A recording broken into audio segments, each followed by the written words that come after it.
Sasa namshukuru Mungu sana kwa siku ya leo ambayo Mungu ametupa tena kuendelea na darasa letu hapa, nguvu ya kusema, the power of speaking. Mara nyingi huwa nakuja na title ambazo ni nyepesi sana, nyepesi tu sana, lakini ni vitu ambavyo ni vizito kwenye maisha yetu, kwa sababu Mungu amenisaidia hivyo. Sikutafuti ile title ngumu kuimeza, ngumu sana. Hapana, sisi ni wana wa ufalme. Lakini hayo mambo ukisikiliza vizuri utagundua kwamba ni mambo mazito sana. Tumeendelea na hiyo, na siku ya leo Mungu ametupa siku nzuri sana. Sasa mimi ni mtu napenda itifaki. Kwa hivyo nichukue nafasi hii kushukuru kwa kweli, kwa sababu nimesikia hapa kuna Reverend Overseer, mwangalizi wa hili eneo, mtu mwenye mji wake, mwenye boma yake, na niko kwenye boma yake. Overseer, nikushukuru. Mimi nataka kuamini hivi, miaka yote ambayo ninakuja kwa Apostle Gitai na Pastor Lea, miaka yote huwa mnaona, akiwemo Archbishop, mtu ambaye tunamheshimu sana Tanzania, Dr. Harrison Ng'ang'a, huwa mnaona na huwa mnashauriana. Kungetokea shida, mngeshamwambia kwamba huyo mtu wako wa Tanzania tunajua ni family friend, mmetoka mbali, ibakie kutembelea nyumbani, lakini mafundisho yake hatuyapendi. Naamini hivyo. Mimi ni askofu mkuu wa makanisa yaliyoko Tanzania, ni askofu mkuu wa Bethel Calvary Church. Kwa hivyo najua kila dini na taratibu. Kuna kitu ikiona inaita mtumishi wao, wanamwambia hii hapana. Ni appreciate kwamba kwa miaka yote hiyo mpaka leo umehudhuria, ni kwamba sijaharibu kwenye hii familia.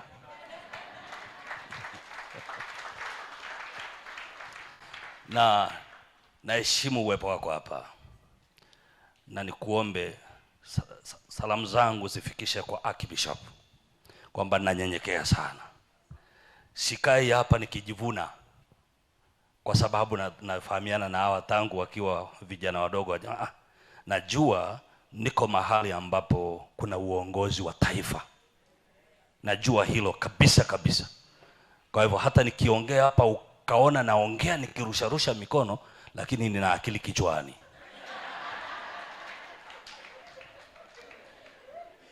Yaani wakati naongea hapa na mlinda Apostle Gitai asiitwe kikao chochote cha serikali ya Kenya ama cha CFF headquarter. Nakushukuru.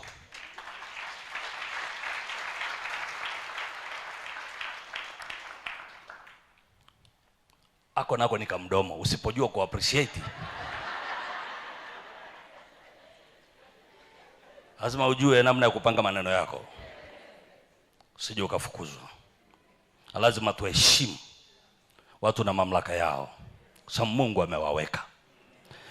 Kwa hivyo tukiwa chini ya mafuta ya mwangalizi, tuendelee na somo letu. Nadhani wale tulianza pamoja juzi, kuna kitu ambacho unachukua. Ni kweli? Kuna mtu unamsaidia? Na ili somo ni kubwa sana, lakini usiku huu wa leo niko meeting kidogo na Mungu, tulikuwa na kikao tulichokuwa tunazungumza kidogo. Kwa sababu napata shida kwenye ile somo ninavyokatakata. Sasa nikamuita Mungu kidogo tukae kwenye kikao. Muuliza Mungu, kwa nini unanipa wakati mgumu sana kwenye ile somo lilonipa, na wakati muda ni mfupi namna hii? Ni nini unachokusudia? Kuna kitu ambacho huwezi kukiamini. Apostle Gitai, usiku nilitembelea kwenye hii madhabahu, lakini kukaletwa kitu kama map. Kama uliwahi kuona map zile ambazo kunakuwa na mishale inayoelekeza. So kutoka hapa mishale ilikuwa ikitoka iliyokuwa kati, lakini ikaelekea mapu ya Kenya, ramani ile ya Kenya yote. Kutoka kwenye hii posti ya hii madhabahu, mishale ilikuwa inaenda mpaka kwenye kila kijiji kilichoko Kenya, ilikuwa inaenda. Na kilikuwa kikao kigumu, kwa sababu ni kama Mungu alikuwa aongei kwa maneno. So nilichokuwa nauliza ananiletea kwa picha. lakini akaongea mwishoni, unaozungumza nao. Akasema miaka. Posema miaka, sikuiona namba, lakini ikawa kama miaka. Kuna miaka inakuja. Hii mbegu naizungumzia hapa, watu walioko hapa, na imenifanya niongee na ninyi kwa unyenyekevu mkubwa sana leo, sababu kuna wakati tunawaandarate mkikaa mbele yetu, lakini Mungu anawaona tofauti, kwamba nazungumza na watu ambao miaka inakuja wataipiga, watahiti kila kona ya Kenya hapa.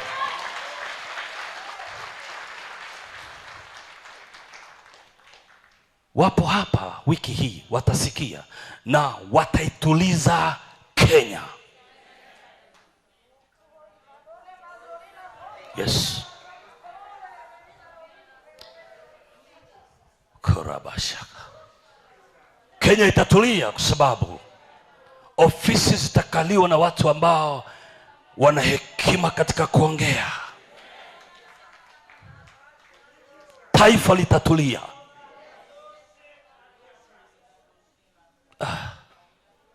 Sijui kama kuna mtu ananielewa hapa.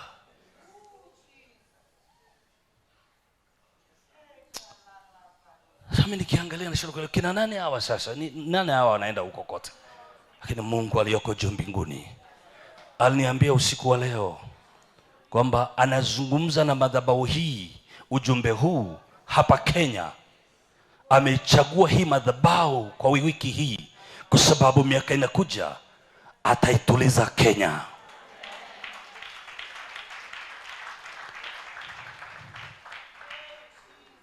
Kwa sababu watu watakuwa wamejua how to speak, na amani itatulia. Kumbuka, sio Donholm naongea nayo, nazungumza na taifa lote la Kenya. Sasa mko hapa, tuende kwenye James chapter 3. James, nipeleke haraka kwa sababu nilipapita, lakini kuna kitu Roho Mtakatifu ananirudisha hapo kidogo. Ile andiko tulipita, lakini kuna kitu ambacho narudishwa hapo kidogo. James chapter 3 verse 1 to 11. Hapo tuende haraka afu niende kule ambako nataka.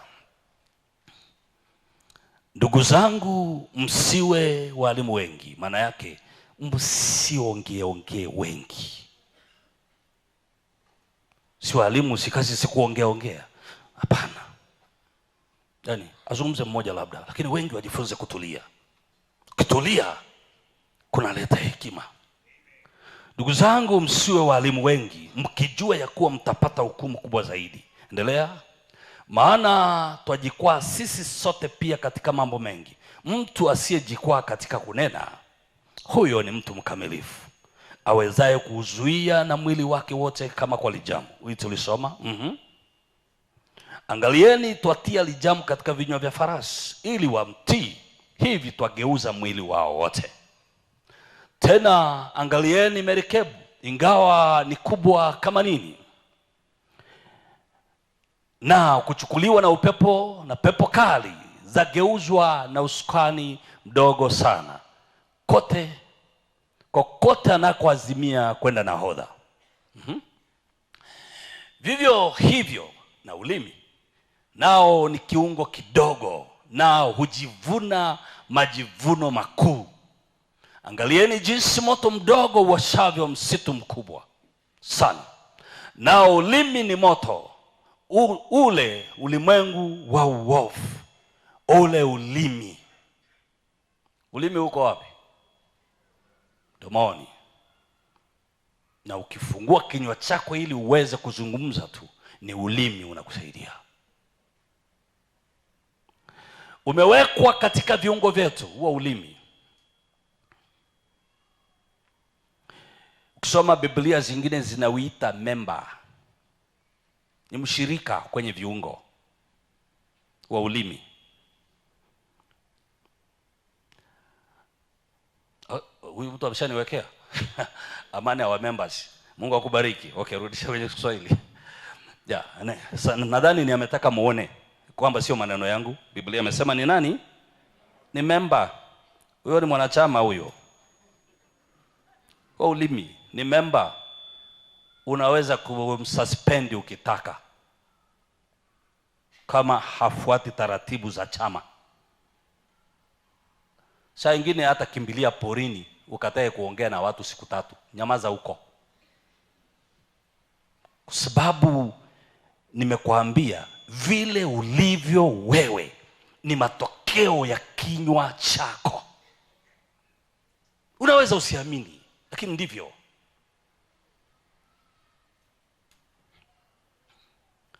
Na kuna wakati ni matokeo ya kinywa cha mtu mwingine, kama tulivyosoma jana pia, kwamba kuna wakati inaenda mpaka inafanya offensive hata kugusa maisha ya wengine. Kinywa hicho hicho tu. Kinywa hicho hicho tu. Okay, naomba endelea kule mstari mwingine. Nafikiri pale pale. Nao anasema umewekwa katika viungo vyetu, nao ndio utiao mwili wote unajisi.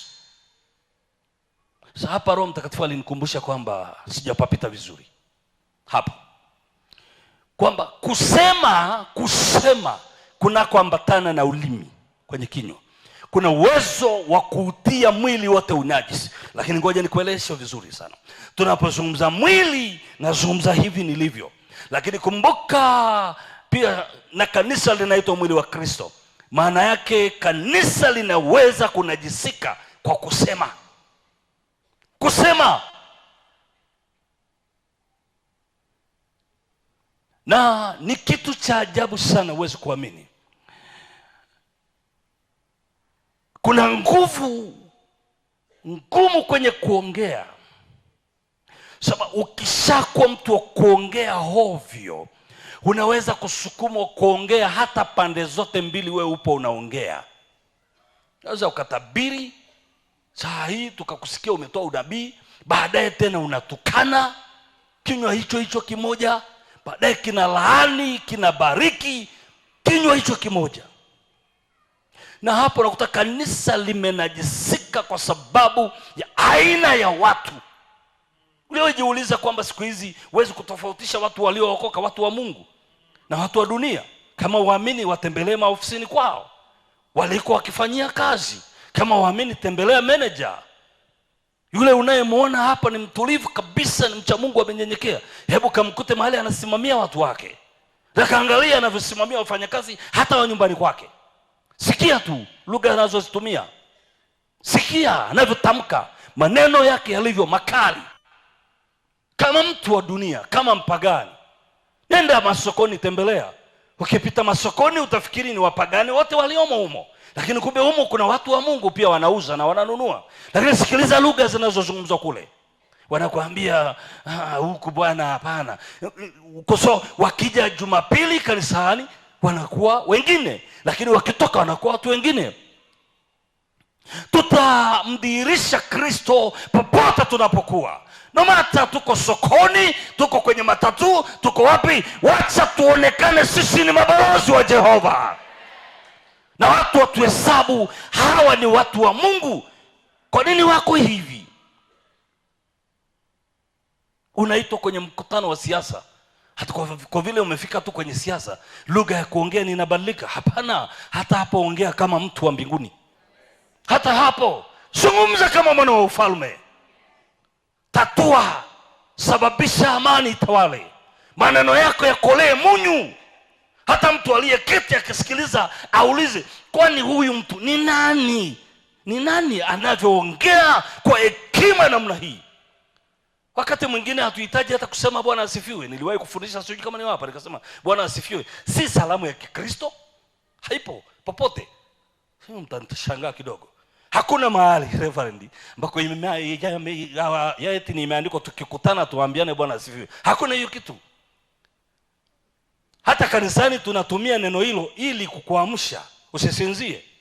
Huwa sio sehemu ya mahubiri. Bwana asifiwe sio sehemu ya mahubiri. It's not a topic. Naongea nikiona mmelala sema haleluya Bwana asifiwe, hey, mnaamuka naendelea kuleta message.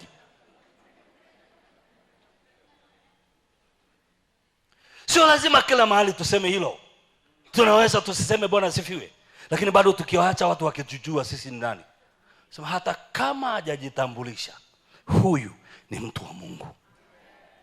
Ulisikia alivyokuwa akiongea? Ulisikia kwenye hii kesi? Tunakwenda kwenye kesi za familia, migogoro kwenye jamii tunayoishi. Tunaapia kule kwa wapangaji, kule watu wamepanga nyumba tunaishi nao, wamegongana. Unatokea unavyozungumza, watu wanasema na yule ni nani? Kama hakuwepo kwenye hiki kikao watu wangepigana, lakini aliposimama akaongea, watu ni kama kuna hewa ya amani ilipita, ni kama utulivu ulitokea. Ulisikia maneno yake na hujajitambulisha. Siku hizi tunatumia muda mrefu sana kusema na mjue nimeokoka, nimejazwa na Roho. Unatuambia kazi gani sasa? Wewe endelea kuongea tukusikie, tukuelewe. Fungua kinywa chako tutakujua wewe ni nani. Tutajua tu, kwa sababu kinywa kina uwezo wa kunajisi mwili wote. Kinywa. Na ukifika kanisa ambalo watu wamejua matumizi mazuri ya kinywa, ukafika mahali ambapo watu wamejua namna nzuri ya kutumia vinywa vyao, kuanzia nyumbani, kwa majirani, kazini kwao, halafu wamekutana mahali, lazima mbingu ziwe mahali hapo. Maana hakuna unajisi. Sasa najiuliza, kinacho najisi mtu si kunywa pombe, kinacho najisi si uzinzi. Hapana, Biblia imesema nini hapa? Ulimi unautia mwili wote unajisi. Ulimi tu.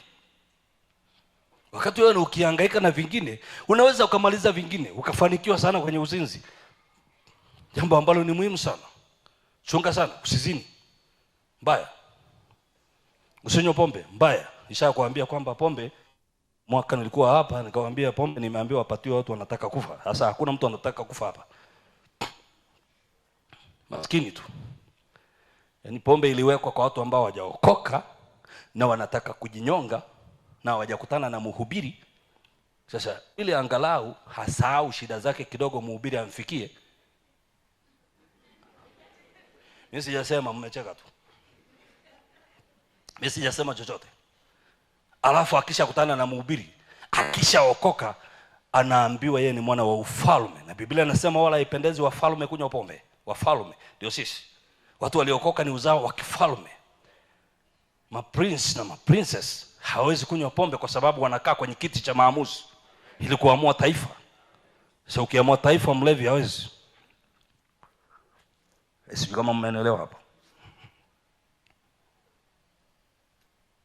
Unaweza ukamaliza hiyo, uliondoka huko, maana wewe haufi tena, unaishi.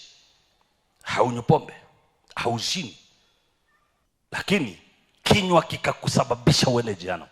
Kinywa chako tu, matumizi ya kinywa chako kikanajisi. Inawezekana ukaingia mahali ambapo watu hawazini kabisa wala hawaibi kabisa, lakini ukasikia kuna tatizo kwenye ulimwengu wa kiroho, ukasikia mgogoro kwenye ulimwengu wa kiroho. Unajaribu kuchungulia, uoni wazinzi. Ukichungulia, uoni kabisa wezi, uoni walevi. Unajiuliza, kwa nini? Kuna shida gani? Mbona kuna tatizo kwa ulimwengu wa roho? Ukagundua watu matumizi ya mdomo wao. Matumizi ya mdomo umenajisi. Naomba nirudishie ule mstari haraka, twende kidogo haraka leo. Anasema nao ndio utiao mwili wote unajisi, huwasha moto mfulizo wa maumbile, nao huwashwa moto na jehanamu. Juzi nilikwambia hata kama mtu anakwenda kwenye uzini, kunaanzishwaga na mdomo. Mdomo tu. Hata ukimkuta bubu anataka kwenda kuzini, bubu utamkuta anampigia yule binti tu makele. Sasa yani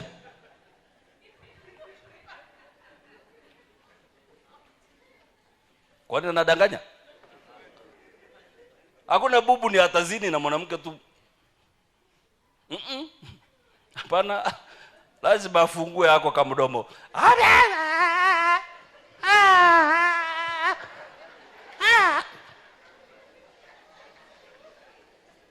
Paka umuelewe. Utamuelewa tu. Usipomwelewa wiki ya kwanza umeenda zako, ni utarudi tena. Mwisho utasema na huyu nini anatakaga kwangu jamani? Anakusumbua sana.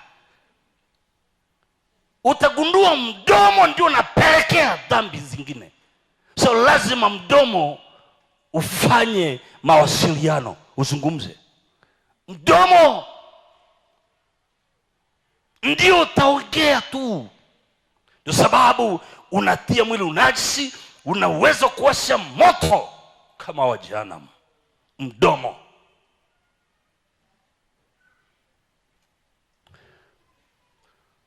Mdomo unakuondolea amani ya maisha yako. Mwisho wa siku nakuta kuna mambo yamekuzingira magumu sana, lakini alianzia kwenye kutamkwa. Wana wahubiri wanawaambiaga wakati mwingine, njooni tuvunje laana. Hizo laana ukizicheki zimetoka wapi? Zilitamkwa na baba, zilitamkwa na mama, zilitamkwa mdomo.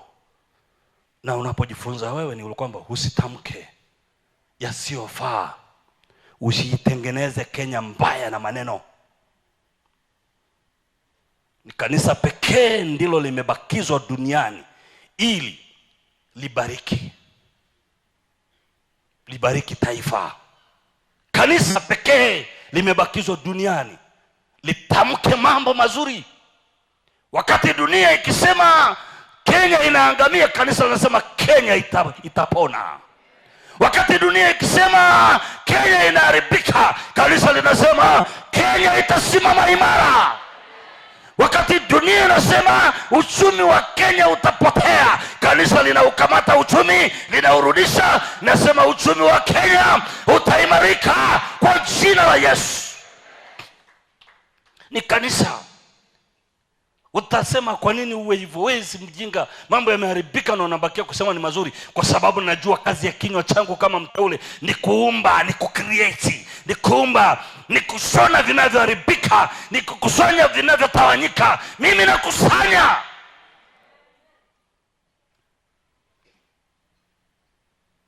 Ndio kazi ya kanisa. Ndio maana kanisa haliwezi kwenda barabarani kama watu wengine wanavyokwenda barabarani. Shangaa sana wakuta mashemasi wameenda kwenye maandamano, wako kwenye maandamano, madikons na wako huko. Mimi sina shida na mtu ni anaandamana, sina shida. Ila namjua tu sio muumini, sio Mkristo. Hakuna Mkristo ni anayeandamana. Kwa nini? Kwa sababu Wakristo wanajua mahali pa kuzungumzia mambo yao. Wanamaliza mambo magotini. Mkristo anamaliza mambo magotini. Tunatengeneza uchumi wa nchi magotini. Tunatengeneza taifa magotini. Tunakamata wanasiasa, tunawaleta madhabahuni, tunawatisha magotini.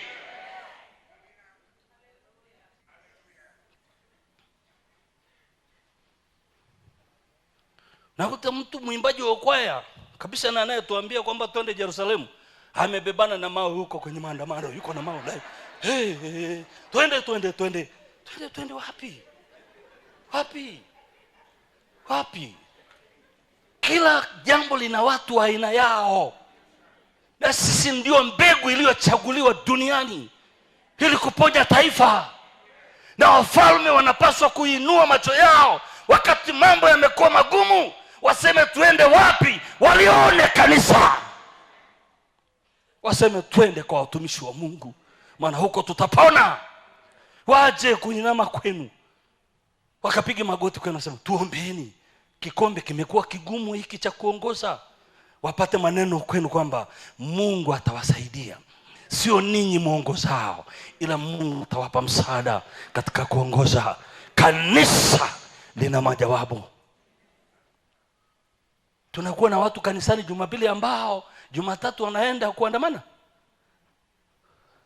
Fika mahali pale Tanzania nikawaambia tatizo liko kwenye taifa, sio la wanasiasa, ni tatizo la kanisa.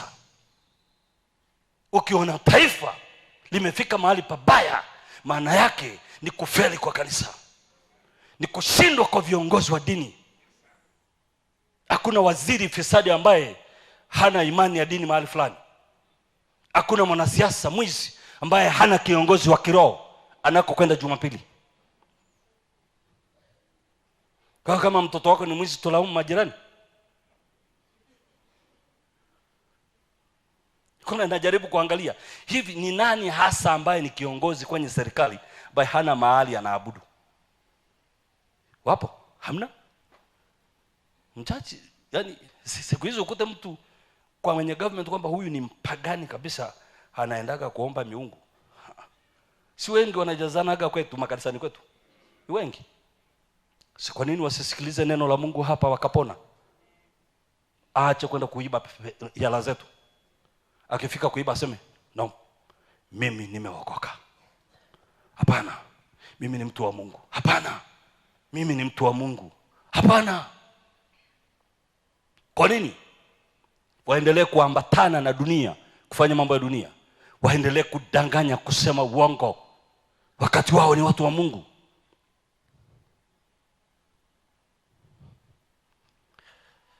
Hebu nenda hapa tena kidogo haraka haraka. Maana kila aina ya wanyama na ya ndege na ya vitambaavyo na ya vitu vilivyomo baharini vinafugika. Yaani unaweza kufuga kila kitu, hata mamba kuna watu wanafuga. Nadhani mnajua hilo Kuna watu wanafuga mamba kabisa, tena wanacheza naye, wanacheza na mamba. Kuna watu wanacheza na majoka yale makubwa kabisa, yale majoka makubwa watu wanaweza kucheza nao. Navyo vimekwisha kufugwa na wanadamu. Bali Mungu wangu, ulimi hakuna awezaye kufuga. We need the grace of God. Ulimi ni uovu usiotulia, umejaa sumu iletayo mauti. Kinywa tu, Mungu atuokoe na kinywa.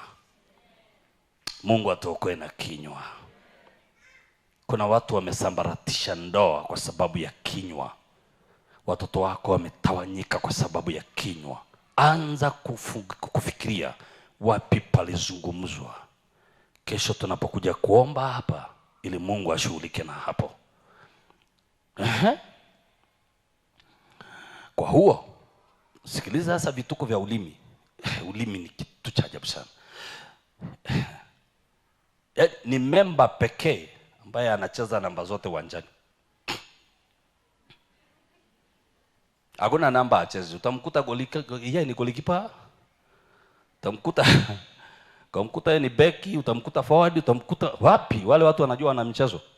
Ulimi unaweza kumkuta kila sehemu mpaka ukabaki unamshangaa. Anasema kwa huo tumhimidi Mungu. Kwa huo ulimi tu anasema haimidiwe Jehova, hakuna kama wewe. Alafu na kwa huo twalaani. Potelea mbali, tenda kaangamie huko. Huo tu tunalaani na wanadamu waliofanywa kwa mfano wa Mungu. Huo tu ulimi huo tunalaani. Tumesababisha kuna watu wanatembea wameshakuwa rejected kwa sababu tumetamka maneno juu yao. Hata wengine hujamzaa wewe, melaani mpaka watu ambao huko wazaa wewe, sababu tu unapenda tu kutamkia watu maneno. Na kuna watu wanajivuna sana, mimi nikisema neno alipitagi bure. Nikisema bati ukumbuke kila neno lina gharama, utalipia. Sawa, unaweza kutesa watu wengi sana kwa kutamka kwako. Maana mimi pamoja na mimi ni mtumishi wa Mungu, huwa nakuwa gaga makini, hasa mtu akinikosea na nyamaza kama mjinga. Kwa sababu hapo ndipo watu wengi wanajaribiwa, kwa sababu unataka utamke neno ili arudi akipiga magoti. Hapana. Tampigia Mungu Jehova magoti tu. Lakini mimi amenikosea kama mwanadamu tu, Mungu atamsaidia. Inawezekana biashara yangu imeishia hapo mimi na yeye. It's okay. Sitahangaika sana, kwa sababu yale nitakayotamka kuna siku nitayalipia gharama. Sasa tuna watu tunakutana nao, watu wamehengi. Ukiangalia mtu unakuta kuna mishale ya maneno imemwandama. Maneno yametamkwa tu kinywa. Kuna mtu tu ambaye alishindwa kuzuia kinywa chake. Just because ulimkopa 50 na ukashindwa kuilipa. Sisemi usilipe, lipa hata leo lipa. Lakini kama hujalipa, sio sababu ya mimi kukuambia utatafuta sana pesa na mikono yako haitakaa ishike hela. Tuna watu, tunao watumishi wa Mungu tunaombea watu wa namna hiyo wengi sana. Ukiangalia ulimwengu wa roho unaona mtu huyu kuna maneno nyuma yake ndio yanamtesa kabisa. Ni sawa, ni kweli wewe mtu kakukosea, ni kweli. Kitendo cha mtu kukukosea haikupi wewe uhalali wa kuyabomoa maisha yake kwa maneno yako. Sawa, huyo mwanamke mmeachana naye, ni sawa, ilifika mwisho wewe na yeye, lakini sio ndio useme utatembea sana hutaka uolewe na mwanaume. Sasa unataka uolewe na ng'ombe? Sio kila mtu ambaye umeshindwana na yeye wewe atashindwana na watu wote. Mpe nafasi nyingine akaendelea na maisha. Fanya kazi, amefanya kazi kwako, ameondoka, unamwambia utatangatanga sana, hutaka upate mahali kama hapo. Kwani kwako ni mbinguni? Kwani hapo kwako watu hawaendi toilet? Si wanaenda toilet kama kwingine hapo kwako? Kwa nini ni umwanishie mtoto wa mtu mwingine kwamba hapo kwako ndipo alikuwa ni amefika na hata pata popote kwingine? Mtarudi hapa. Na kuna watu wengine urudi kwenye maisha yenu sio kwa sababu wamewapenda, kwa sababu wamechoka na maumivu mlioyatamkia, wamerudi kukaa karibu yenu, at least watapona, lakini hawakupendi. Sasa kama umenipiga mdomo mpaka nimekushindwa, si nitarudi tu nikusalimiage, angalau labda utasamea kidogo. Wewe umeamkaje? Nilikuwa napita tu nikasema nikusalimie, na unaniruhusu niende? Nenda. At least nikiondoka nasema kama mtu ni kama kamchawi sana maneno yake. Sio kwamba nakupenda, maneno yako yameniloga sana. Ni kweli nilishindwa kwenye biashara yako, ni kweli nilishindwa mimi, nilipoteza hela, lakini kitendo cha mimi kuondoka at least nifungue tu. Sio ndio niseme hakuna biashara utakao ufanye wewe. Naweza kufanya biashara yako nikapoteza 200, lakini miaka 5 nikamiliki milioni 200. Maana Mungu ni Mungu wa huruma, na Mungu ni baba wa wote wenye mwili, na tunakuwa kila wakati. Niliposhindwa miaka 5 sishindwi mwaka huu. Nipe nafasi tafadhali, ondoa maneno yako kwenye maisha yangu.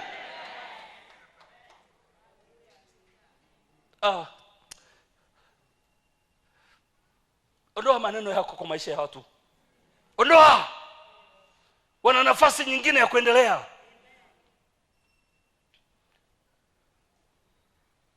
Na hii mimi inakuaga, watumishi wa Mungu nisameni kwa hilo. Mimi ni mtu ambaye nakuaga na shida. Watu wakipita kwa huduma yangu wanaendaga tu wengi. Alafu namsaidia mtu. Unamsaidia mtu mpaka nguo ya kuvaa. Na anaondoka. Kwa kweli overseer anaondoka. Sasa unajua itaka umwambie utakao patake atakaye kuvalisha. No, atavalishwa mpaka we mwenyewe ushangae. Tulia. Kaa kwa password. Cha maneno mengi.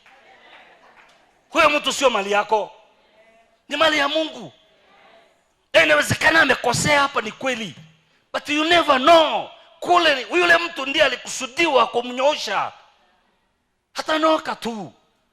Tujifunze kwa Paulo. Kuna wakati walitofautiana na Marko, lakini kuna wakati anasema sasa nileteeni Marko, maana sasa amenifaa. Kamuulize vizuri Paulo, unasema sasa uletewe Marko, wewe ndiye umemtengeneza? Hapana, alitengenezwa na watu wengine kule, akawa mzuri, akaona kwenye TikTok aka kama mtu kamekuwa kazuri, si mnaletee huku kwangu sasa kamefaa. Tuwape watu nafasi, tuache kuwatamkia mabaya wanapotukosea, tuwape nafasi ya kuishi. Bado hii dunia ipo. Kama mtu ajafa mfungue, wafungueni watu, wafungue kutoka kwenye midomo yenu, wafungueni. Nasikia Mungu akiniambia nikuambie wafungue watu kutoka kwenye midomo yako. Mekamata mateka wengi sana, mefunga misukule, lakini ninyi wenyewe mkitaka Mungu akutane na ninyi, hapana. Midomo. Mungu atusaidie kwenye hili eneo, ni eneo gumu sana. Okay, katika kinywa kile utoka baraka na laana. Ndugu zangu, haifai mambo hayo kuwa hivyo. Yakobo anakataa, jamani, haifai kinywa hicho kimoja cha mtu wa Mungu tayari, mtu aliyeokoka tayari.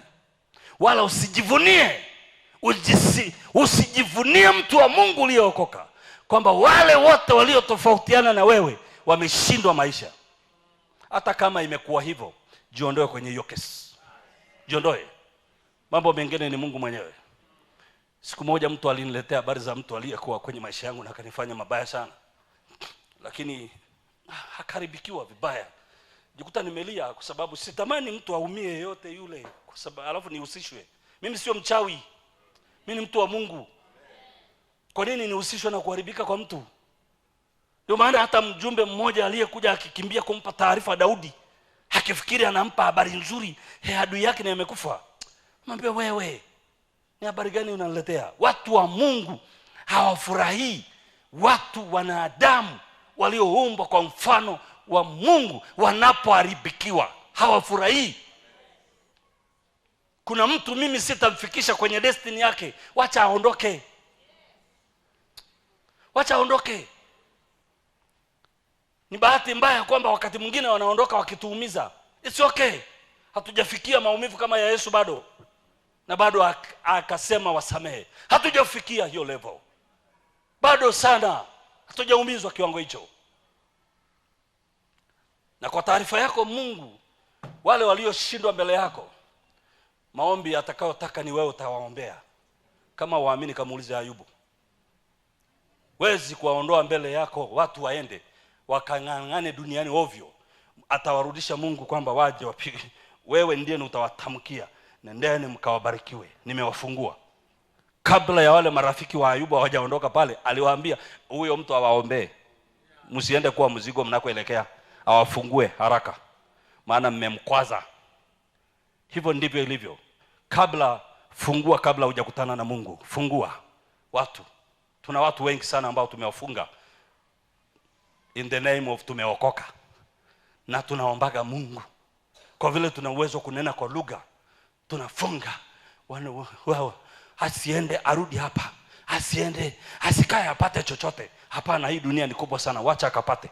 Wacha akapate. Wacha akapate tu. Wacha akapate. Uone vile Mungu atatembea na wewe kwenye maisha yako. Maana mikono yako itakuwa haina damu, wala kinywa chako hakitakuwa na hatia, wala hapatakuwa na hila moyoni mwako. Na wewe utaitwa mwana wa Mungu asiye na mawaa. Kwa hiyo tuone pale anasemaje? Je, chemchemi katika jicho moja hutoa maji matamu na maji machungu? Ndugu zangu, je, mtini waweza kuzaa zaituni au zabibu kuzaa tini? Kadhalika chemchemi haiwezi kutoa maji ya chumvi na maji matamu. Anazungumzia habari ya kinywa, ndugu yangu. Kinywa, mdomo, ulimi. Nani aliye na hekima na ufahamu kwenu? Na aonyeshe kazi zake kwa mwenendo wake mzuri katika upole wa hekima. Lakini mkiwa na uvivu, nilikuwa naishia 11 pale. 11. Nakushukuru sana. Unaona anavyoelezea, anajaribu kusisitiza kwamba sio kwamba kuna nguvu fulani itakuzuia. Hapana, ni wewe ujue. Kinywa changu sitakitumia kwa matumizi mawili. Hakitatumika kulaani na kubariki. Kinywa changu kama mtu wa Mungu nitabakia upande mmoja, no matter what. Nitabariki, nitaombea, nitaleta matumaini, nitazungumza hekima, nitafungua kinywa changu kwa busara. Maneno yangu yatakolea munyu. Ni kweli tunakaa kwenye dunia iliyovurugika. Tunakaa na watu wachokozi wanaotuchokoza usiku na mchana. Tunakaa na watu walioharibika fikra zao. Lakini wasitusukume kiwango cha sisi kuanza kufungua mdomo wetu kama wapagani. Wasitusukume kiwango cha kushindwa kuvumilia na kuanza kutamka maneno yetu kwa uchungu. Ati kwa sababu mtoto wako alienda ofisini kwake, alafu akamnyima kazi, unasema mimi ni mtu wa Mungu, hiyo ofisi itafungwa. Hiyo ofisi inafungwa just because ya mtoto wako mmoja tu. Unashindwa kuwa na huruma kwamba ofisi hiyo ukiacha mtoto wako imeajiri watu 100, familia zingine. Acha ubinafsi wa kiwango hicho. Kwa hiyo watoto wako kila wakipita Kenya hii wapewe wao tu kwa sababu ni wakwako. Tulia. Hata hawa watoto wako kuna mahali wanastahili, watafika siku moja. Lakini acha hiyo ofisi iendelee. Ifungue hiyo ofisi ulioifunga. Fungue hiyo biashara ulioifunga, maana inahudumia watu wengi. Kuna familia zinapona hapo. Lakini midomo yetu imewafunga wengi kwa kusingizia tumeokoka. Yakobo anasema haipendezi hata kidogo kinywa kile kile kitoe baraka na laana. Mungu atusaidie. Haleluya. Na ndio sababu jana nikakuonyesha hapo, Roho Mtakatifu kwa amenirudisha hapa na nipazito sana. Jana nikakuonyesha vile ambavyo kuongea tu kulisababisha taifa likasimama, nasababisha maisha ya watu wanasimama. Kuongea tu kunasimamisha project hata za kanisa. Kuongea tu kunasimamisha mipango mingi haiendi kwa sababu ya matumizi mabaya ya kuongea. Nikakuonyesha kilichotendeka kwa Miriam, kuongea tu. Na sitaogopa kurudia tena kukuambia, yalikuwa mazungumzo ya kawaida ya dada mtu na kaka mtu, wanamfikiria ndugu yake. Imagine mazungumzo tu, lakini maneno sio ya kawaida mbele za Mungu. Jue sababu maneno ni mbegu, maneno yanaumba. Na Mungu, nitakusomea andiko fulani, huwa anasikia maneno. Mungu anasikia maneno. Na sisi tunajua kutaniana. Mbinguni hakuna utani.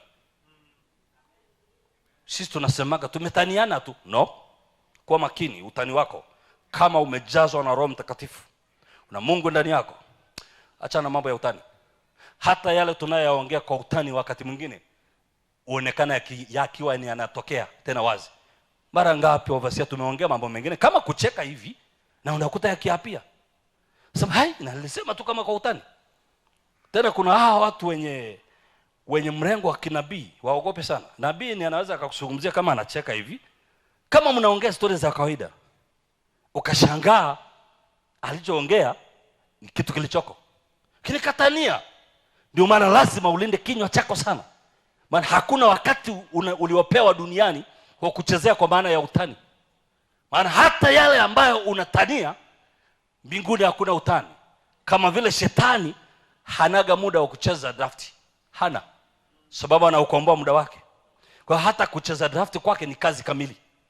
Hata akitokea kwenye mahali popote ni kazi kamili. Shetani akienda kwenye sherehe, yeye yuko kwenye kazi kamili.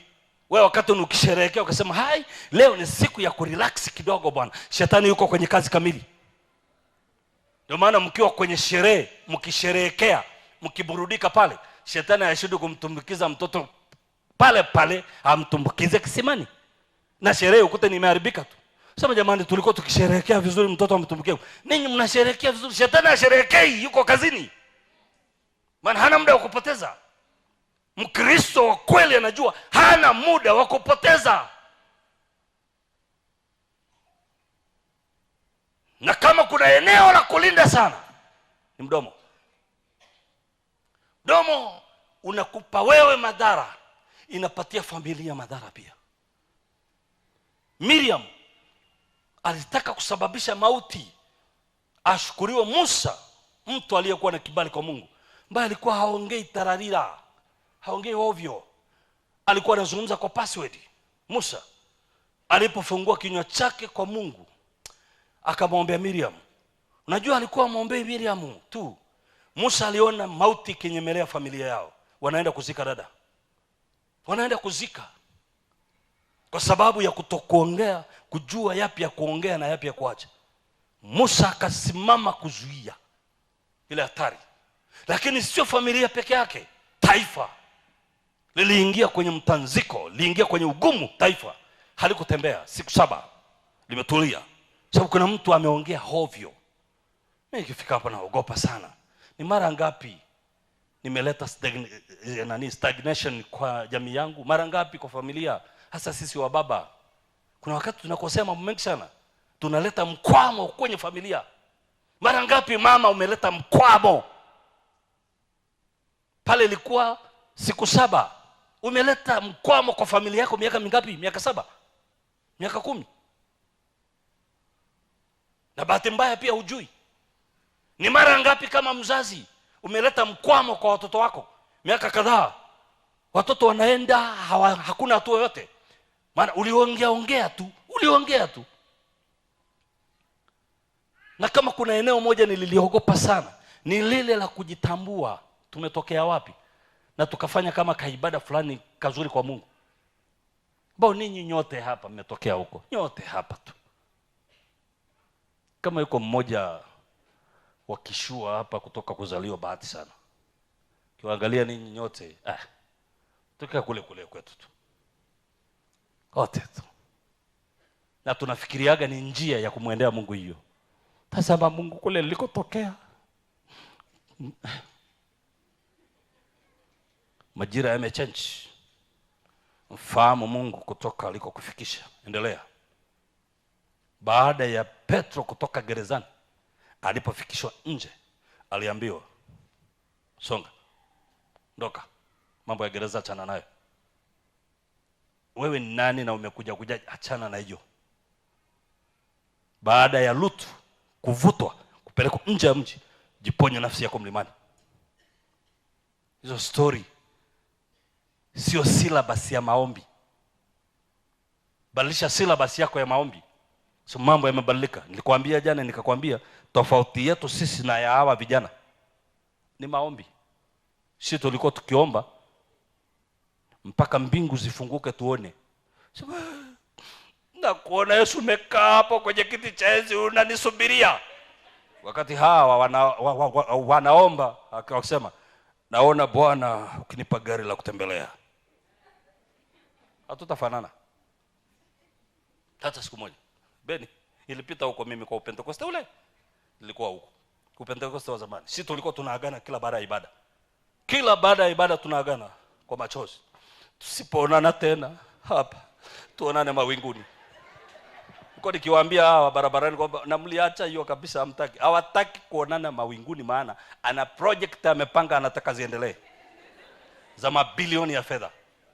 Sisi tulikuwa hatuna hata project, hata mbuzi alikufa. You have nothing to lose. Ogopa mtu ambaye hana cha kupoteza. Huyo mtu ni hatari. Hata kuwa rafiki na mtu huyo usikubali. Ogopa mtu ambaye alimaliza maisha, yaliisha, hana cha kupoteza. Ako kama mtu katakwambia nasikia kwenda kukaa kanisani wiki hii, mtoroke.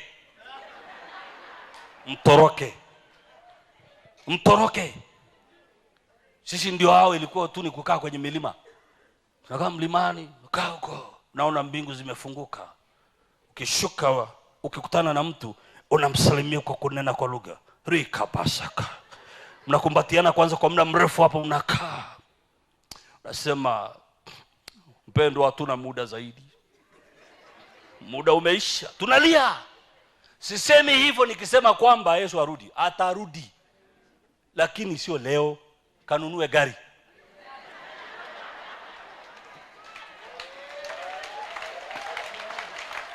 But I'm very sure he will come very soon. But go and build your house.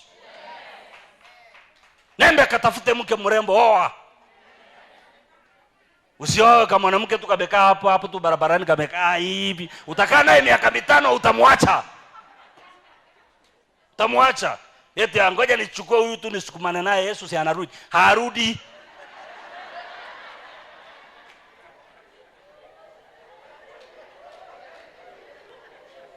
Pana. Acha habari. Hata aliyetuandikia kwamba Yesu ni anakuja upesi, yeye ndiye aliondoka upesi na akatuacha tumekuta.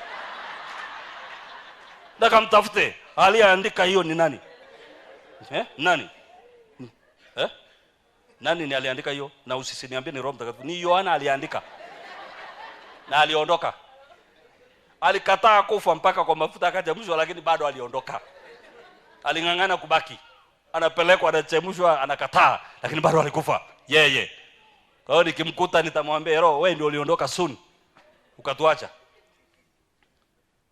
Wale wazee walinihubiria mimi, waliondoka na wao pia hawapo. Wao ndio walikuwa ogopa sana, usijitabirie wewe ndio unaondoka suni. Na ndio sababu ukitaka usife haraka, jipe shughuli ya kufanya. Sijui kama kuna mtu niamenelewa hapo.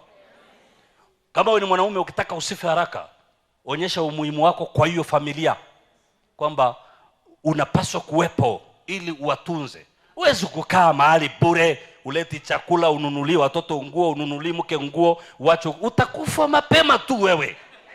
Maana unamaliza sofa pale ndani bure, sofa zenyewe ukununua wewe.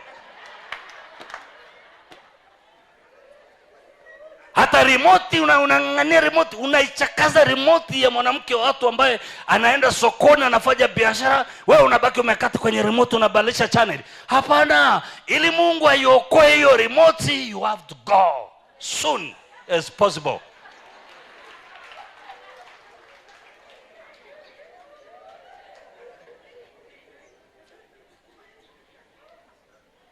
Sisi ndio hao tunakaa kwa mlima, tunakaa huko tukisema tunaona. New generation iliyokuja baadaye wakaanza kugundua namna tofauti. Sema Mungu, swala la wewe kuja umeliweka kwenye taratibu zako na halipangwi na mtu. Utakuja. Before ukuje, haya maisha yabadilike. Before ukuje, nilimsikiliza binti yangu Lea, msikilizaga YouTube, shangina msikilizaga ya kihubiri. Normally alinipiga, na sijui alinipiga mimi au alimpiga na mama yake fresh wa elimu. Alitupiga sana. Kuna mara alitupiga, akasema haka kabinti kanakosa adabu. Anatupiga. Unajua alisemaje? Alisema hivi, aliwaambia wewe, omba Mungu akubariki, utumie, ujenge nyumba ukae. Sio unakuja kupata nyumba hata kupanda ngazi uwezi. Au unamjasikia hiyo kitu? Yaani beni una struggle miaka nenda rudi unakuja kupata baadaye.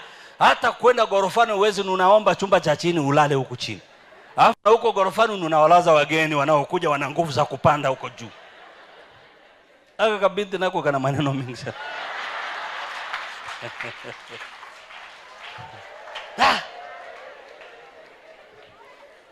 Na usifikiri hayo ni anayohubiri hivi. Kula alikopita msimuone hivyo. Wakumbuka hizo zile za maua pale town. Anaunganisha maua maisha yaende. Unajua watu wanaona watu hivi hawajui wametoka wapi. Hawajui wametoka wapi. Abjui, mna haki zote za kumuita mama.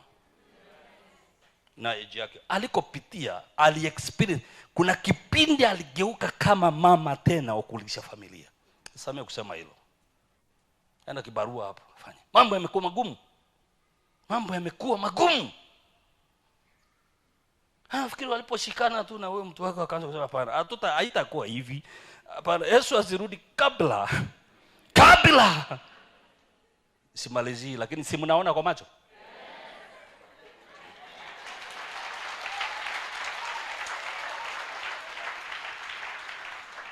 Na sijui walituonaje, maana tulikuwa tukitembea na wao na mam fresh ya sisi tukiomba na kutabiria watu wapo na sisi. Labda walikuwa, mimi na wasiwasi na nyoa wakati ule, mlikuwa ni mnatuangalia mnasema watu hawa hii barabara yao sio nzuri. Na tulikuwa tunalia kila saa. Tunalia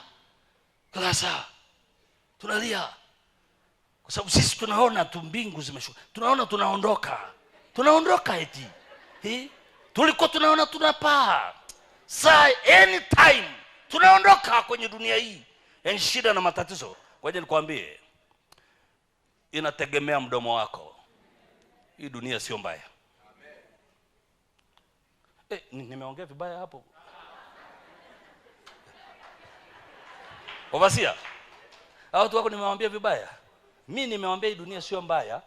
Dunia hii sio mbaya kwa sababu inategemea tu anaumbaje. Waumbe tu, waongee. Kweli mbinguni tunaenda na sisi tumeshatiwa muhuri, ni uzao wa ufalme.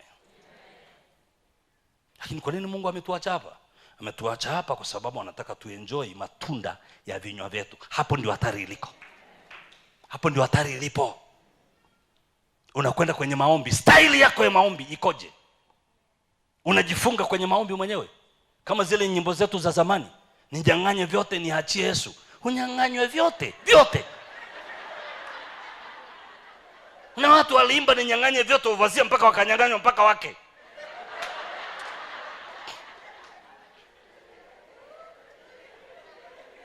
Unadhani huo ni utakatifu? Nenda kasome kwenye manabii. Nenda kaangalia kina Ibrahimu. Waliponyang'anywa waliondoka kwenda kupigania, wakarudisha. Unasema chukua. Unasoma Biblia gani hiyo? Nyang'anya vyote niachie Yesu. Hapana, Yesu mchukui na nilicho nacho pia uchukui. Na sipigani na wewe kwa sababu nitakwenda magotini. Nitafight kwenye magoti. Nitapambana kwenye magoti. Siwi mtu wa vita mimi, lakini kwenye magoti nitajua namna ya kudili, kushikilia, kwa sababu nataka matunda ya kinywa changu. Sitalaani, nitabariki. Lakini hata mimi mwenyewe sitajilaani. Sitayafunga maisha yangu. Tulijifungia kwenye kabanda kadogo kwa maombi. Sasa Mungu akupe nini wakati tayari umeshasema unaondoka mapema? Mungu akupe plani za miaka mingi wakati ukai. Utaki kukaa. Ukiumwa kidogo tu umeita watu. Umeshawaita na kuaga. Hamna, hata kama nimefunga mdomo siagi. Siagi. Hata leo ni anajua ni kuna wakati nilikataa kuaga. Nilikataa Najua ile wakati nilifika bye sana. Na sikuaga. Na nilikuwa nife wakati ule nilikuwa sijapata gari. Na nyumba nilikuwa sijapata. Sasa nilikuwa nikufe haraka niende wapi? Na unajua ilikuwa ninangojea kitu gani unajua? Sio taarifa ya daktari. No. Kinywa changu kitamke. Kinywa tu. Uzima na mauti viko kwenye uwezo wa ulimi. Ilikuwa inangojewa hilo tu. Watu wengi wanakufa kwa sababu wametamka. Wewe unaanza kutema Hosea kwa mafungu. Sema ikitokea lolote lipi. Wewe tuliza munkari, tulia. Maisha yapo. Tulia. Ikitokea lolote mwambie tu pastor aniangalizia watoto wako. Unaachia watoto wako nani? Hakuna mtu wa kuangalia watoto wako. Ni Mungu ndiye alisema atakuwa baba wa wajane na yatima, si familia yako. Familia yako ukifanya mchezo itaokota kila kilichobaki pale. That's why acha document vizuri pia. Na kabla uweke document vizuri unahitaji miaka mingi. Unakufa hata document haziko vizuri. Au unaacha watu wakinyanyasika kwa sababu umeongea. Mwambie jirani yako sitaongea upumbavu. Nitadhibiti kinywa changu. Kuna watu waliougua wakaugua lakini bado waliishi. Yuko Ayubu, alikatiwa tamaa. Kumbe kuugua sana sio kufa. Kumbe kukonda sana sio kufa. Shetani atakusukumia utamke. Maana ukikiri kwa kinywa utapata wokovu. Ukikiri kwa kinywa utapona ama utakufa. Iko kwenye uwezo wa kukiri. Tangu leo tumia kinywa chako kuhuisha. Tumia kinywa chako kufufua. Tumia kinywa chako kujenga. Tumia kinywa chako kubariki. Katika jina la Yesu. Haleluya! Mpesu makofi glory.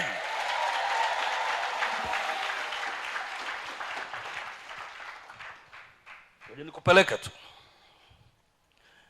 ili ufahamu haya maisha yakoje. Kila mtu anapanga maisha yake. Kila mtu anapangilia tu kwa kutumia kinywa ulichonacho. Mungu ametupa. Unajua kwa nini tunaenda kwenye maombi? Watu wa Agano Jipya hatuombi kama watu wa Agano la Kale.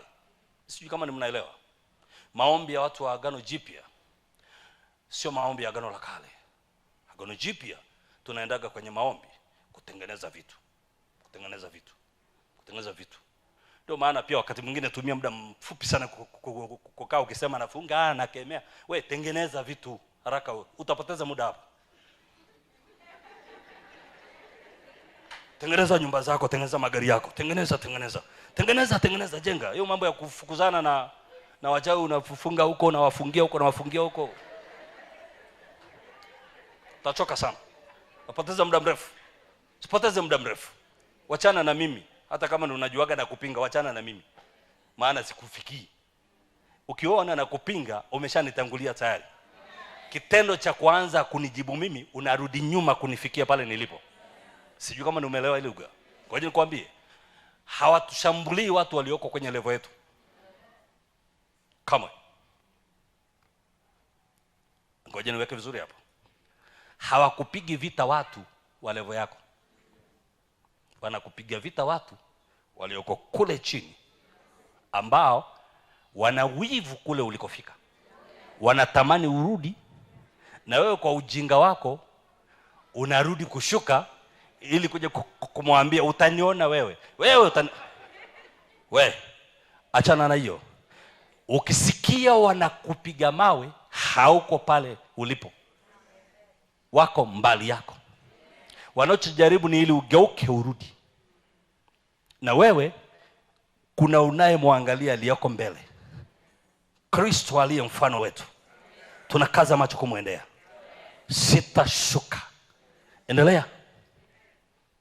Unapopata fursa ya kwenda kwenye maombi, huo ni uwanja, hilo ni baraza la kwenda kujenga.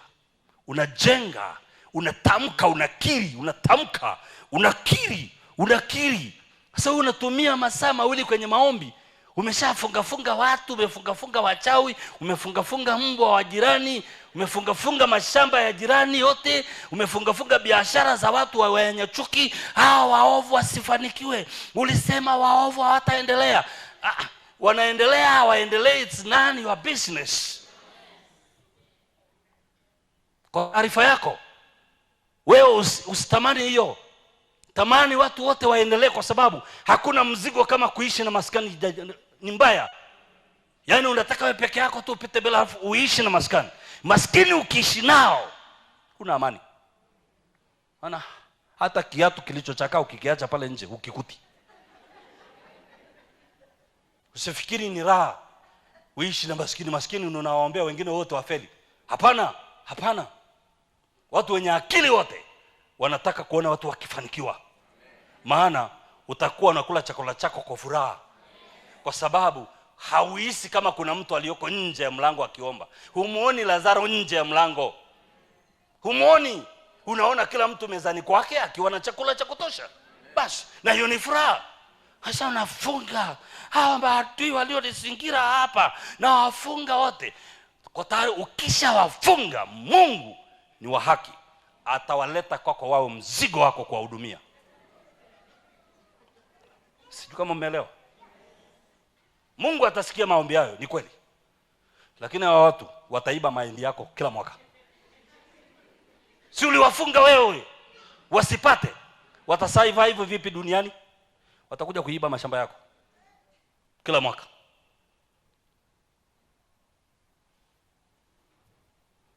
Simuishi kama matajiri. Matajiri wana roho nzuri sana.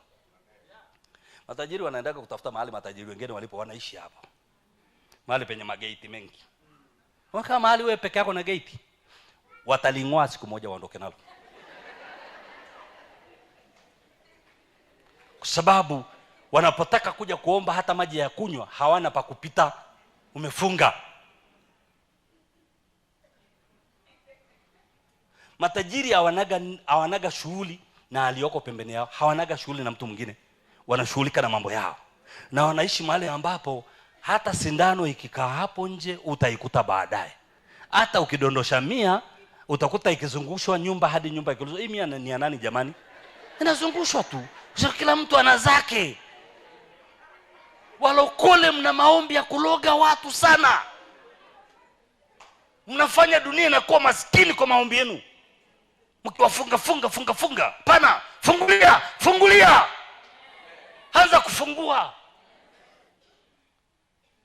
Tumia muda wa maombi kufungua na kujenga. Jenga kwa familia. Bwana, umeniweka kwa familia hii ili wafanikiwe wao pia. Sitasahau neno moja ambalo binti yangu nawezekana akasikia hili neno pia nikiongea nikiwa hapa Kenya, kwa sababu aliniambia neno zito sana lilogusa moyo wangu. Ni binti wa brother yangu mkubwa. Nilipokuwa na graduate juzi nikipewa PhD. La binti yuko kwenye Facebook mara zote yupo. Nikiposti vitu anaangalia, lakini hasemi. Labda anaandikiana tu na kina Light binti yangu. Hiyo siku akaandika, tumemaliza tu graduation, picha zikarushwa, akaandika kwa Light, ukoo umepata daktari. Si kumbe unasubiriwa somewhere, unangojewa uwe baraka, unangojewa uvunje ukuta wa unyonge kwenye familia, unangojewa familia ijivunie wewe. Na uko tu kwenye kufunga na ziba zibua. Sasa usizibe tu, unafunga kushoto kulia nyuma mbele, unafunga no, unapoteza muda. Familia inakusubiri mahali, ukoo unakusubiri wajivunie wewe. Lakini yule binti alishindwa kuvumilia. Baada ya siku chache tena akaniandikia mwenyewe kabisa, akaniambia, baba mdogo, hongera sana, nimefurahi kama binti yangu, na kushukuru kwa kuona hilo. Najua ni mimi nilidhani ni ya kwangu, ile PhD nafikiri ni yangu, lakini binti anasema ukoo umepata daktari. Wanaweza wakasema kwenye ukoo tunaye dokta, na unajua dokta sio mchezo. Dokta hana heshima zake. Dokta haendagi mahali ambapo hana hakika ya kiti cha kukalia. Haendi. Daktari, unikaribishe mahali na hakika kuna watu wangu watatangulia mbele. Ni kwa gitai tu hawajaja kwa sababu sina wajua, hao si watu wangu, wananiheshimu. Kuna watu wangu watakuja waende mbele wakaangalie nitakaa wapi.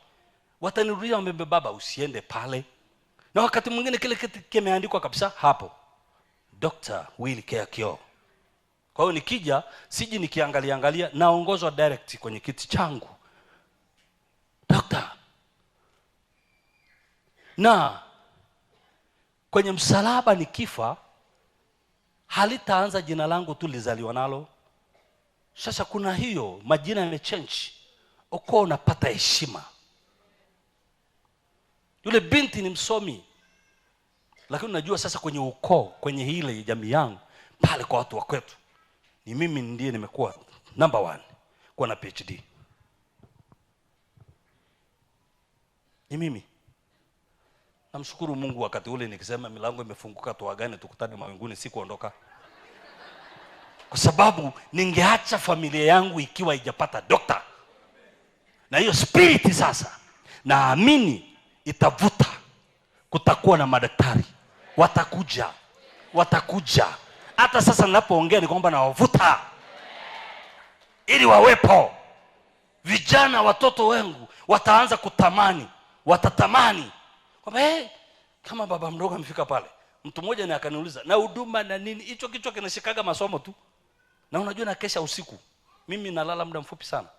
Unajua ni kwa nini? Kwa sababu kuna vitu ambavyo hatukuvikuta sisi, ndio tunatakiwa tuvitengeneze. Havikuwepo. Kwa mimi sindaga buda na huko nje wanazunguka wachawi, shauri yao. Nina muda wa kutengeneza vitu ambavyo hata waweze kuviharibu, kwa sababu maisha yangu na Mungu yana mkataba. Yana mkataba. Sio kwamba wapo. Kuna wakati tunagunduaga wamekuja mpaka wamefika kwenye gari pale nje. Na unajua hatunaga kazi nyingi ya kwanza. Yaani tutumie siku 3 sijui kusema tunatakasa ile gari. Hapana. Huwa kitu kimoja tu tukishagundua tu, ufahamu unatosha tayari. Okay. Gari uwe salama. Basi endelea na maisha mengine. Nikiuliza dereva na umekuta haipo. Hamna tena. Kuisha. Hakuna huo muda ukaenda, kwa sababu sisi ni wana wa ufalme. Kinachotakiwa tamka.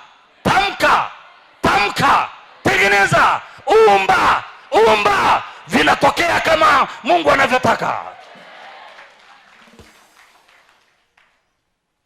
Vinatokea. Familia inangoja uumbe vitu. Wewe ulioko hapa, na ndio maana Mungu akanionyesha mtakwenda Kenya nzima. So Kenya inawasubiri mkaumbe vitu. Inawasubiri. Familia ulikotokea, utakapoanza kuchange, ni wewe utafuta kila neno baya lilitamkwa. Wewe ndio unakwenda kufuta kila neno baya kwa familia yako. kesho unaenda kusimama wewe ulifute. Wewe ulitamka, wewe alitamka baba, alitamka babu, yeyote aliyetamkia familia yako, kesho itakuwa mwisho. Tutaanza kutamka mengine mapya. Tutaanza kuziambia mbingu ni nini tunachotaka. Maneno yetu yatasikiwa na Mungu. Mungu akisikia maneno yetu, hayo ndio Mungu atatumia kuumba. Nini unamwambia Mungu, hicho ndicho Mungu anakwenda kutenda. Nataka nimalizie hapa haraka. Napotaka nimalizie, Mungu atusaidie sana. Kwenye Kumbukumbu la Torati anasema, naye Bwana akasikia sauti ya maneno yenu mlioniambia. Bwana akaniambia, nimesikia sauti ya maneno ya watu hawa waliokuambia, wamesema vyema yote. Mungu huwa anasikia maneno. Mungu usikie maneno.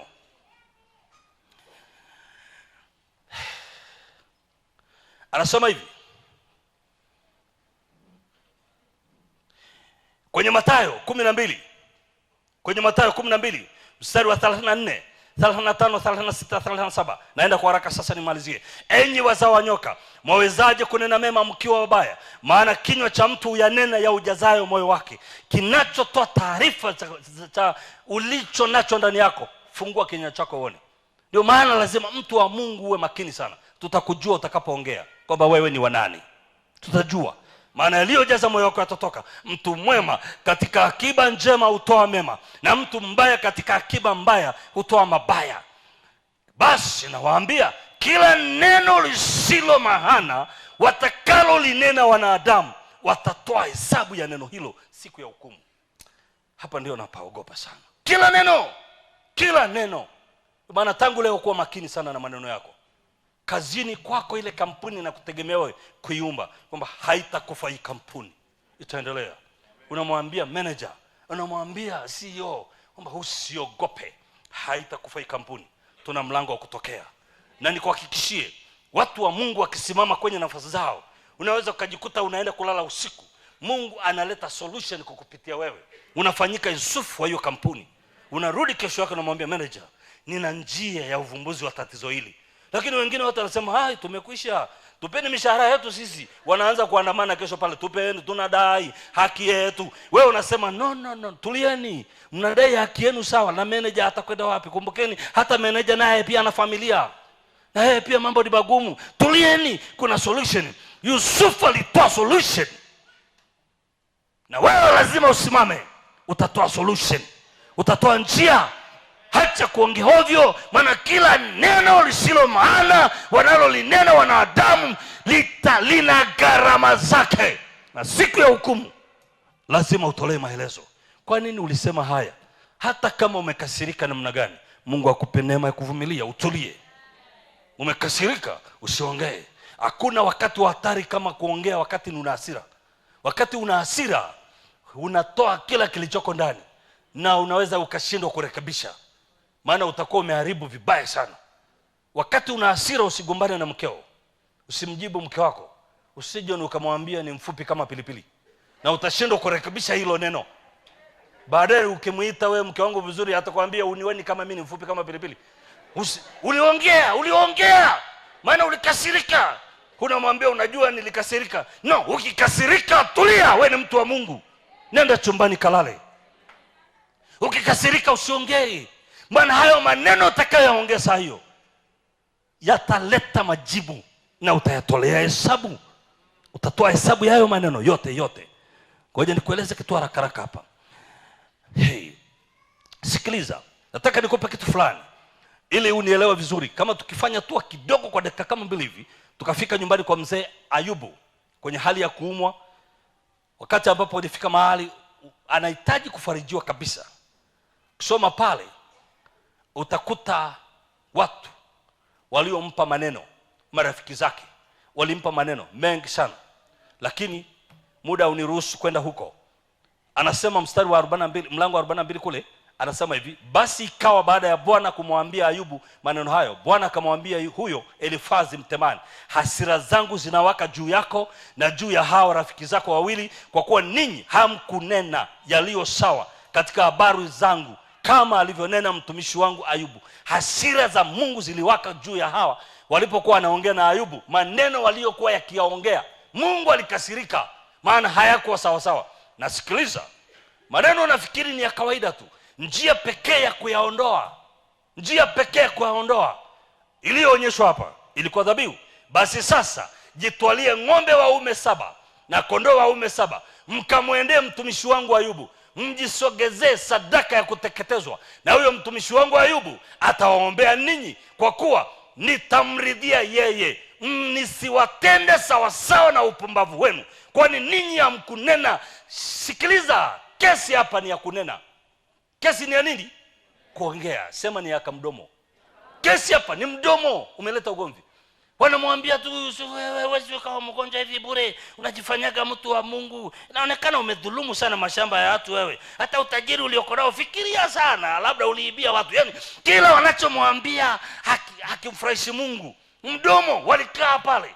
Imagine usichukue mguu wako kwenda kwa jirani kama huna neno la Bwana. Usije ukarudi na ghadhabu ya Mungu. Ndio maana wakati mwingine ukitoka kazini kuja chachi kama ratiba ipo, ukitoka chachi nyosha miguu yako kwenda kwako nyumbani, ukatafakari Mungu. Unataka kwenda kwa jirani, kuwa na kitu cha kwenda kusema kwa jirani, peleka neno la maana. Kuna watu hapa walienda kwa Ayubu, wakamtaabisha Ayubu na maneno pale nyumbani kwa Ayubu. Mungu akakasirika juu, anawaambia watoe sadaka ili Ayubu awaombee, maana amekasirika juu yao. Maneno yanaleta ghadhabu mbinguni. Kuna wakati mbingu inakasirika kwa sababu ya maneno, maana maneno yanapaa juu. Mungu anasikia maneno yasiyofaa kutamkwa, na sasa lazima yatolewe dhabihu. Nataka nikwambie, chunga kinywa chako, linda sana. Usipende kutembea ovyo kama huna unachofanya. Jipe kazi wakati wote, kuwa busy. Fanya kazi ili kazi ikukeep busy. Wakati ukifanya kazi zako, mdomo hautaongea sana utaimba pambio, na hizo pambio nazo zichuje sana. Achana na zile za kwetu za zamani, angalia zile ambazo zinakupa hatua fulani. Anza kutafakari pia maandiko, lakini pia nayo chuja. Nikwambia jana, Biblia haujaandikiwa wewe yote. Hapana. Kila mtu ana mstari wake unamfaa kwenye Biblia. Usitumie maandiko yote ya Paulo, wewe sio Paulo. Usitumie kila andiko la Petro, wewe sio Petro. Usitumie kila andiko la Abrahamu, hutakuwa Abrahamu kamwe. Angalia la kwako. Ndio maana makanisa mengine yamejifungia mpaka aina ya watu watakao kuwa member sababu ya kusoma maandiko. Utajenga, Biblia inasema utajenga nyumba, hutakaa ndani yake. Na tajiri yuko hapo, ni ana miradi ya nyumba Nairobi. Alafu unamwambia yeye ni atajenga na hata ziishi. Si atahama hapa. Una mahubiri ya kumaliza. Utaoa mke na mwingine na ataingia kwake. Nani akuolee mke? Nitahama hapo. Una maneno ya ovyo. Sio kwa sababu imeandikwa ndio tu basi waambie kila mtu. No. Kuna andiko lingine nitaongea mimi na Sami, kwa sababu hiyo ni specific kwa kesi aliyoko nayo saa hiyo. Lakini kama from January to December sitaliongea madhabahuni, sababu leta muondoa mtu. Matajiri wamekuja, wana magari yao, wana nyumba zao, anakuambia pastor, niombe kwa sababu na project katika Nairobi, najenga mashule, najenga. Au nanyanyuka hapa ghafla nasema, sikiliza Bwana anasema utajenga nyumba na hautazika. Sitazika, naenda wapi? Utanunua shamba na hautalilima. Na unajua na ubii wakiwa on fire, wako kwenye moto kweli, bila kujua watu wana akili hawa. Na kuangalia nasema X bure hii. Unaachwa na members wale wa kusema Bwana uje utuchukue, kwa sababu hawana biashara ya kufungwa na kanjo.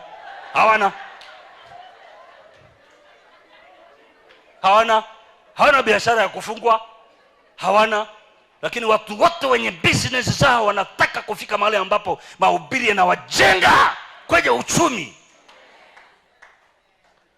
Na hata kama huna uchumi, kaa mahali nilipo ili mahubiri yangu yakuvute kwenda juu kwenye uchumi. Na usikasirike na wenye navyo, maana Biblia inasema usimlaani mfalme wala usimchukie tajiri. Na mahubiri kusema Biblia inasema heri ngamia kupenya kwenye tundu la sindano kuliko sijui tajiri kuingia kwenye ufalme wa Mungu. Hilo andiko mwachia lili andika kwanza. Tuliza mpira.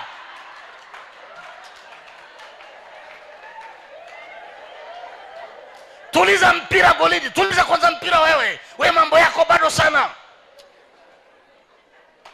Ngoja nimalizie, nikwambie neno moja. Nikwambie Mungu kamwe hata kupa kitu chochote unachokilaani. Never. Hata ufunge na kuomba, Mungu hata kupa chochote unachokilaani. Unalaani matajiri, sahau kuwa tajiri. Unalaani watu ambao wamejenga mijengo, sahau kumiliki nyumba. Unalaani wahubiri wakubwa walioinuliwa, unawaona wote ni Freemason, sahau kuinuliwa na Mungu kwenda juu. Maana Mungu ni Mungu wa haki, atakupa unachofikiria.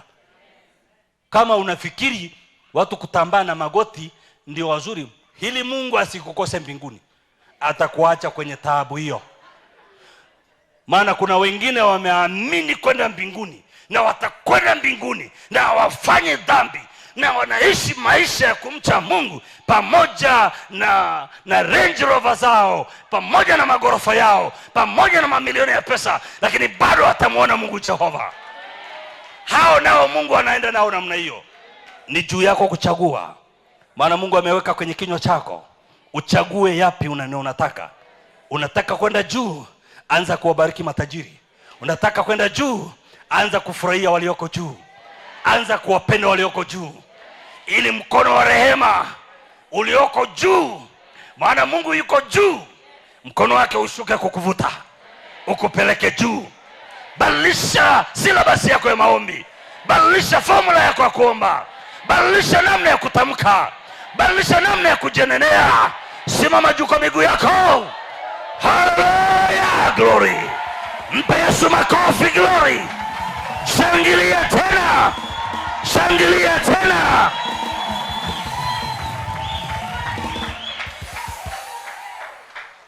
Chukua Biblia hii. Ukiona hii Biblia mwanangu, hii Biblia, kamata huko kamstari kako kamoja tu kana kutosha. Kamata hako kamstari, kaamini. Kaamini tu, mwambie Bwana ulisema sitakuwa mkia, nitakuwa kichwa, naenda kuwa kiongozi. Kamata hiyo tu. Kamata hiyo na inakutosha. Kila mtu ana kifungu chake hapa kwenye Biblia hii. Hii Biblia ni fumbo kubwa sana. Biblia hii kuna maneno mawili yenye utata. Kuna neno moja lilisema hivi: mtu akiongeza chochote huku, na yeye hataongezewa mapigo. Ukipunguza, utapunguzwa. Huyo ni Yohana ndiye aliandika, mtu aliyekuwa mpole, mnyenyekevu sana. Lakini nakutana na Dr. Luka, mtu msomi, anasema kuna na mengine nimeacha sijaandika, maana vitabu visingetosha. Wakina Kitai wakipata muda waendelee kuandika. Kwani si wameongeza?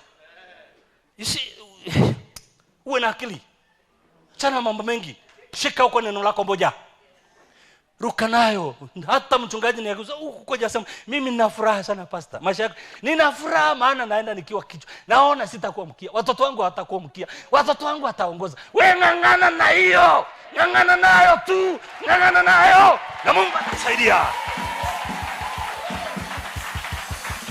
Ngangana nayo. Na usikubali mtu mwingine akuvunje moyo. Maana umeamini hilo ndilo neno la Bwana kwako. Hilo ndilo neno la uzima kwako. Hilo ndilo neno. Liamini uone kama Mungu hajafanya kazi. Wewe unakaaga ukisema sasa na mimi sijui Biblia yote. Hapana, hata wenye PhD zetu hizi ni za kusumbua akili tu. Tukifanya mchezo zitupeleke jehanamu, maana zinatujaza maneno mengi ya wanadamu. Hizo PhD ni za kujitetea.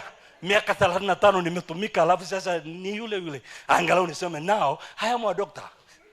Ushaniita dokta, nikirudi kwa Mungu na Mungu, mimi nataka kuwa mtumishi wako aliye hai.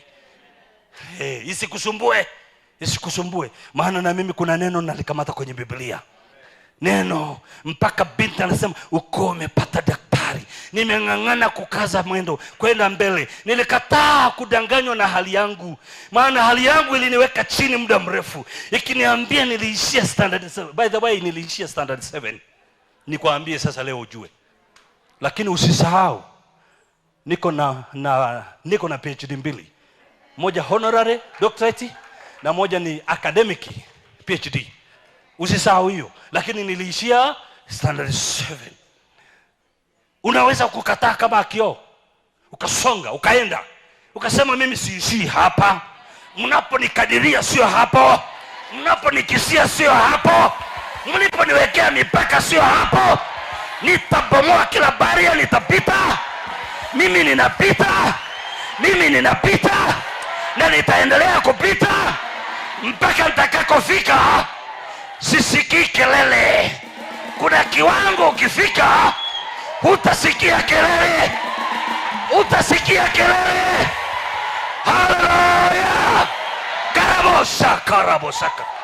Yes, huwa tunasikia kelele maana tunaishi jirani na wao. Endelea kusogea. Endelea kuongeza spidi. Angalia hiyo gari yako pale mbele. Kuna gari zingine zinaishiaga 160. Kuna gari zingine zinaenda 250 na ikifika pale inahamisha inaenda kwenye digital. Hiyo sasa unaenda kabisa. Wewe waachie vumbi. Unaenda, unasikiliza muziki wa polepole.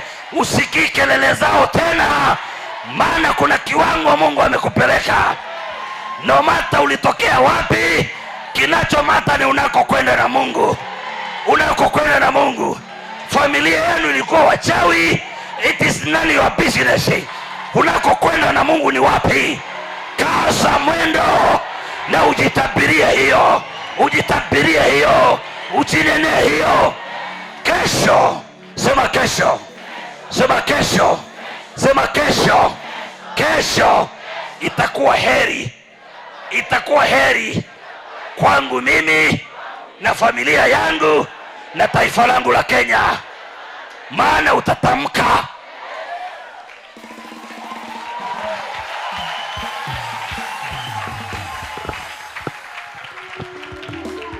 Nenda katafakari usiku wa leo, kwa sababu kesho tutaomba hapa.